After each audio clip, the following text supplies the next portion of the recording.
Hey, what's going on, everybody? Welcome to episode 1 of The Worst Drive. Adam here with Fatback, and this is our daily routine. Invited you to ride along with us as we take the ride from the office to home. So, welcome in. I guess, we have these really unique conversations on our way home. And I thought we would just invite you guys in as we go along. Comment below, like, subscribe, all that good stuff, Anyways, so what do you think about episode 1 of the introduction series to the Predator Catcher video we posted yesterday? Interesting. Very interesting. Yeah. What I didn't realize there were so much definitely kids can get into without getting into it. Yeah. Traps, sites. Absolutely. They don't have to go looking. It looks for them. Yeah. And that's just the top layer of the onion, man. I mean, you've got like you have the protection layer one. We got to protect the kids. That's the top layer. But then this whole community, this whole group of people that are out there that, in my mind, they're sort of auditing these groups, making sure that these groups are not only doing things by the law, but also just plain common sense, doing the right thing to each other. I've seen a lot of these catcher groups that will come together and they work together, and it's great. And then there's a whole nother world for the world of decoys. And the more I peel this onion back and see what is kind of happening, it has just blown my mind. We went from talking about Jeremy DeWitt, that piece of crap, down in Florida, and sort of highlighting the worst of the internet, and now we're finding these figures in the community of predator catchers that are sort of, they have this shield of, well, we're protecting kids, so everything else we're doing, don't worry about that. Just worry about the fact that we're protecting the kids, sort of like magicians sleight of hand. Don't look over here where the magic's happening. Just look that we're protecting kids. And I think that's, episode 2 is going to sort of take that direction, that we start looking at the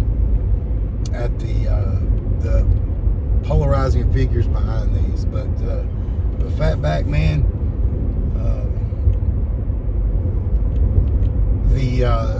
the one Tommy Fellows with Colorado Pet Patrol. That dude. Yeah. He is an onion within himself as far as the layers, man. Just start off, what's your opinion on an organization? They're doing good, protecting kids. They're asking for people to donate to them and saying, hey, you can have a receipt. And I'll give you a receipt. We're a nonprofit. This is not for profit. This is for protection. And then come to find out he's not a 501c. What's your opinion on guys making this claim that they're a 501c? Well, just like anything, you've got the fakes, that's gonna capitalize on any situation. Yeah. You've got some of the videos I've seen of that dude is wild. Yeah. A lot of questionable things going on. Absolutely. Absolutely. I don't want to accuse. Sure. Well, everything's alleged, obviously. But man, he's a caricature. Yeah, for sure. For sure, the community is definitely split in his camp. What was the thing somebody was telling me about with him, where he got a donation, but didn't the trip, the money was... Oh, yeah. So the catcher in question here was planning to make a catch out of state and was pushing, he was doing a lot of pushing for donations for the catch. And for whatever reason, I don't know if the guy got caught already or what, so the trip was canceled. And somebody who had been supporting him, had been a supporter for a minute, had just said, hey, the trip's canceled, can I get my donation back, since that's the reason why I donated. So he gets, it's the look and the attitude behind the comment. He said, yeah, you can have it back, but I guess you don't like helping kids. He was sort of, I would call that gaslighting that person, you know. Hey, you don't ask for your donation, don't donate. Oh yeah, and they told her not to donate again, by the way. But that kind of floored me back. I was like, you know, hey, she had donated for a specific cause. Went away. It made sense to me if somebody wanted their money back on it. Maybe they had another cause that they wanted to donate to. But yeah, that was crazy, man. For sure. And who knows if, you know, after the Fox, I believe it was the Fox News, I could be wrong. You guys in the comments can correct me, but the news channel that came and did the expose on Tommy, it's the same channel that had previously run stories about his organization, sort of in a good light, came back, and that's when they found out that he wasn't a 501c. He told the reporter, he's like, I challenge you to find a clip of me saying that we're a nonprofit. And what does the reporter do? Bam, there it was, showed it right to him. So that, we all understand that it takes money to run anything, any kind of business, any kind of endeavor. We get it.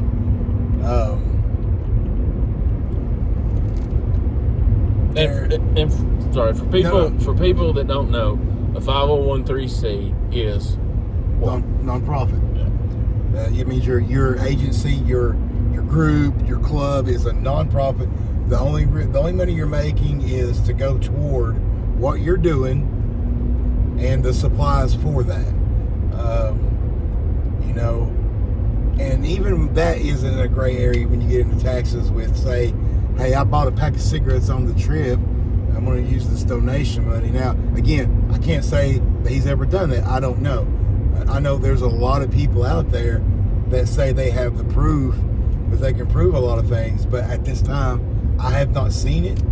I have reached out to a couple of channels just to ask questions, and I don't know, because if we're a new channel, we have such low subscriber numbers that they just are like, you know, fuck it, it doesn't really matter.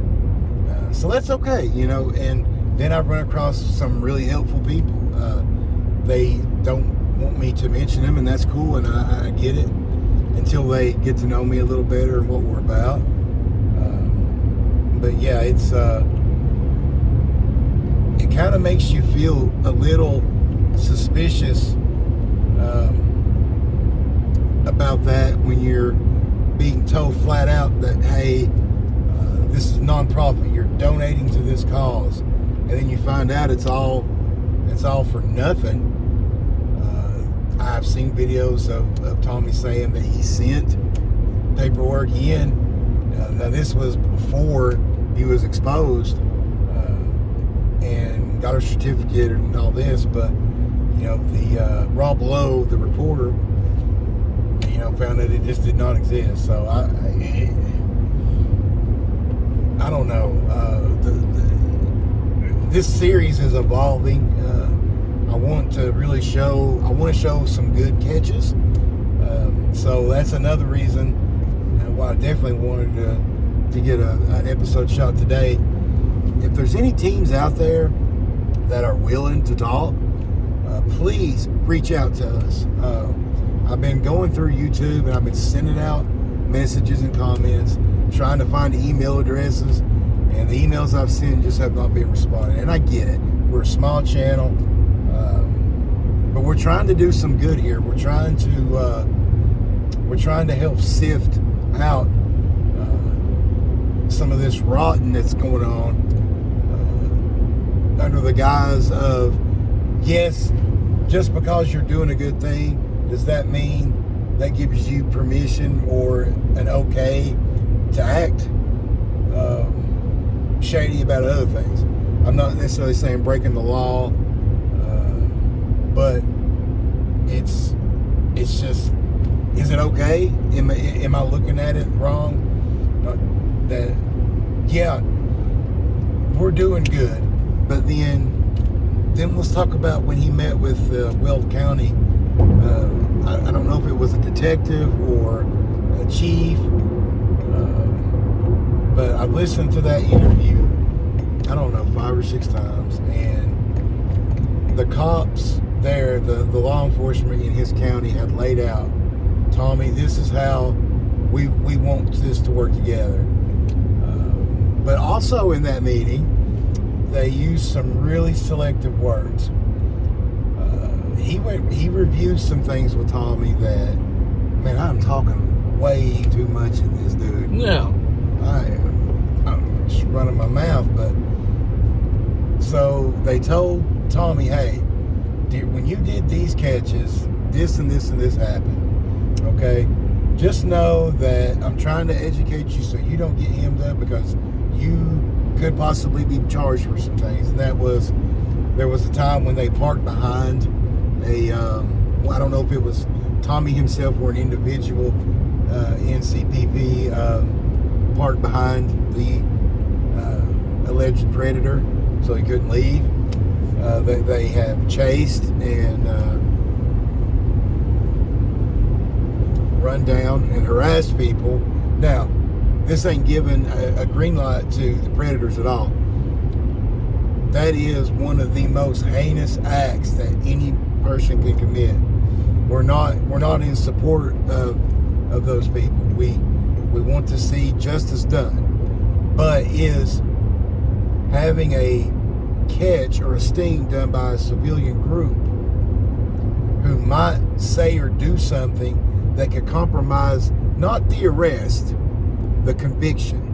The arrest is important. Yes, you've got to arrest these creeps, get them off the street.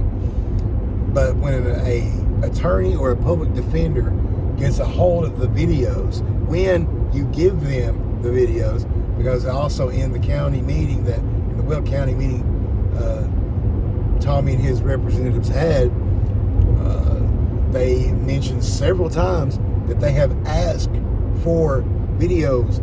Where's these videos? You're not answering emails. You're not giving us the things. And Tommy's mentioned on his live several times about how it's just about the arrest. The arrest is important, dude. But what about the conviction? The conviction is the most important thing. Are you going to do something that could jeopardize this guy's conviction? And they can what? Just throw it out? Just throw it out. Or have him plead down to a lesser crime because they messed up in this sting, and so he doesn't go on the list. He does 6 months probation, not on the sex offender list, and then has access to the internet again and reoffends. That's, in my mind, that's the worst thing. The arrest is important. Got to get him off the street. The whole inspiration for me to do the series was all about the conviction. And thank you to the TBI, Tennessee Bureau of Investigation, for reaching out back to me and working with me on this. This has been great. I have had the opportunity to talk to TBI field agents, the FBI regional director, Daryl DeBusk in my area. We're in East Tennessee. I mean, we're not trying to hide anything. We have nothing to hide. Heck, slap dang broke, basically living in a tent that you could call a house. You know, I mean, it's just a small little box that I'm living in. I've got nothing to gain from any of this. I'm not trying to hide anything, but the arrest is important. These guys going out, they're doing catches live. If the police show up and they don't arrest the individual, then they get upset. Now, back to you. Is it not more important for the conviction? Oh yeah. I mean, people don't think about that at all. I mean, you're dealing with you unlawfully detain somebody or anything a slick lawyer with a half a brain can use. Yep. And these fuckers are back out terrorizing kids in a matter of days. Absolutely. And so many go on uncaught. They don't catch them ever. And it's, I mean, as a kid, I only thought it happened in other places. Yeah. It didn't happen, as a kid, you think it don't happen in America. Yeah, not here. And then as you get older and older, you realize it's all fucking around. Yep. It's all around. Yeah, just like in the video, man, that the Pew Research Center really did a good job of surveying some teens. And when I see that figure of teens that are lying about their age to gain access to popular apps, that blew my mind. I mean, I want to be 18 so I can watch mature videos on blah, blah, blah. But then you go on, and they're not calling them dating apps anymore. To try to widen the appeal, they're friend maker apps now. Will you be my friend? Fatback? Will you? Maybe. Oh, you guys heard that? Fatback said maybe. He would just leave me on red. He wouldn't get back to me. But hey, I lived 5 minutes, less than 5 minutes from a dude that was on Dateline. No kid. That's how freaking close. I mean, it's everywhere. Yeah. Because they, once they're on the list, you can search and find them. Yeah. This cat literally lived on the same back road I lived on. Yeah, and once we get into this series and do a couple more of these drive times here, the list is good, but the list is only as good as somebody going and searching for it. You know what I'm saying? So there is definitely a big gap in here for exposure, and I have seen a lot of channels. I don't even want to call them channels. They're organizations that have social media, and they are doing a great job blasting these perverts and predators and just this evil. They're blasting it out on their social media, and it's letting people in that person's community know there's a snake here, man, and it's so easy to go and fill out a profile, use fake photos, and just contact anybody you want. Go to Facebook, make a fake profile of a 15-year-old kid, and start contacting 15-year-old. I mean, it's that easy for these guys to fulfill these dark intentions. And Messenger makes it that much easier. Oh, yeah. And think about how convenient it is in our life, not only between friends, but for work. We use it for work. Every day. I mean, I'm using 3 different messenger systems for life and work. My text message, Facebook Messenger, and, I have a Meet Me account. I have Tinder. But you don't know who the other person is on the other side of the phone. don't know. It's sickening. It's dangerous. It's so there's a gap here between what law enforcement is doing and getting a gavel conviction. You're gone. And it starts at the civilian level, and there's a lot of really good groups out there doing these things, but that has to work up into legislative level, working with the politicians. That's what they're there for. They work for us guys. Are they crooked? Some. Will they blow you off? Yes. But the more voices we can get out here with the right tone, the more law enforcement's going to listen, the more legislation and politicians are going to listen, and maybe things can start changing. Law enforcement, if you was a cop, how would you feel about these groups doing stuff like this? I don't know. I would personally, I would probably welcome it but you don't think about it. Yeah. You just don't think about the legalities of having to. Because I would want them caught if they're doing it and it's 100% guilty, and I want that person. Yeah. But if Haywood You Blow Me is out here. Oh, Haywood. If Haywood's out here got, Mr. Smith hemmed up, blocked in, and he is really endangering an underage kid's innocence, life, whatever, with ill intentions, it could go so wrong. Yeah. Something could happen to that it's just thrown out of court. Yeah. One little technicality. Yeah. You think you know the law, you think you're ready to do this. I've got over 100 arrests on this, and then it goes to court and the video plays, or if they're able to get to evidence, or they don't get enough evidence. That's another thing. If these catchers aren't giving over the what is the law enforcement's asking for to make these charges, that's another thing. But we're going to sort of wrap that end of the conversation up for today. We'll get into some more shit tomorrow, but just a totally random thing that's on my mind here.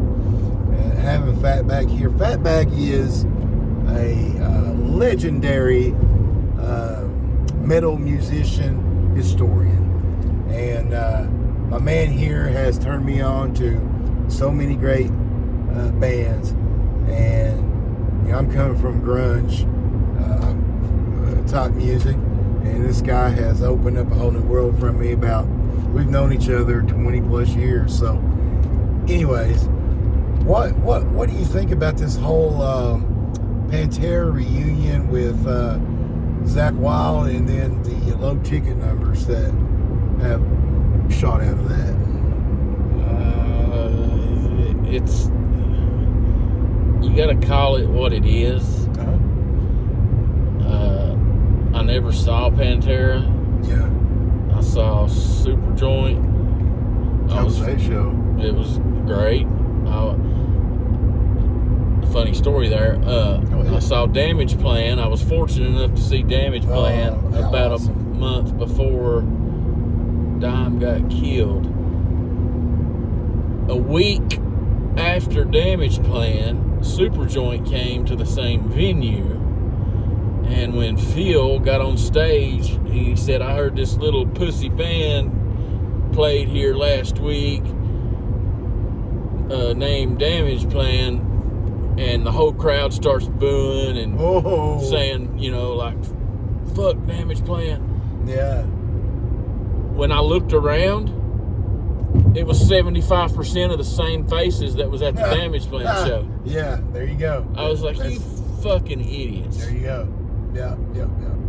But Then I got to see Phil a couple of years ago under the Philip H. Anselmo banner. That and was kind of weird, wasn't it? But all they done was play Pantera songs. Right. It's a Pantera tribute band. That's what it is. Could the guitar player play the way Don played? That's such a hard thing to replicate. I mean, Zach's great. Zach, Zach. That's what I was going to ask you after this was give me your top 5 guitarists, metal guitarists. Top 5 metal guitarists? Top 5 metal guitarists. Number 1 has to be Dimebag. There you go. Bam. Number 2.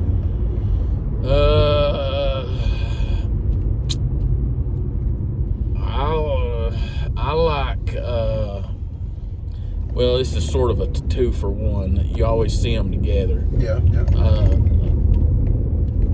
I think Monkey and Head from Korn are pretty damn good. Yeah. That cat from Cannibal Corpse. Oh shit, I can't think of his name. Jack. Yeah. Jack. Jakey.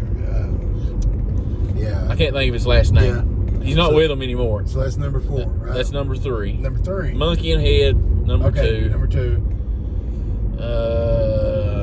And we're talking all years. You don't have to limit to. Okay. I mean, You got to throw Jerry Cantrell in there. Woo! Unexpected. Ooh, curveball. That made me hard, baby. I love me some Alice in Chains. And the last one, oh fuck, easy, Kerry fucking King. There you go. That's from the man who has the knowledge for it. Now I'm going to roll off my top 5 favorite rock guitarists.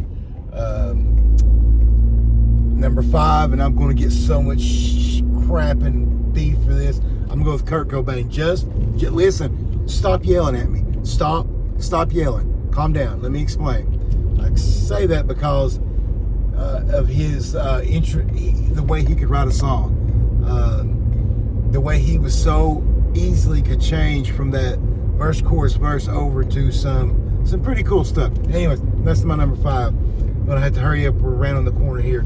That's number 5. Number 4, we're gonna go with Jerry Cantrell.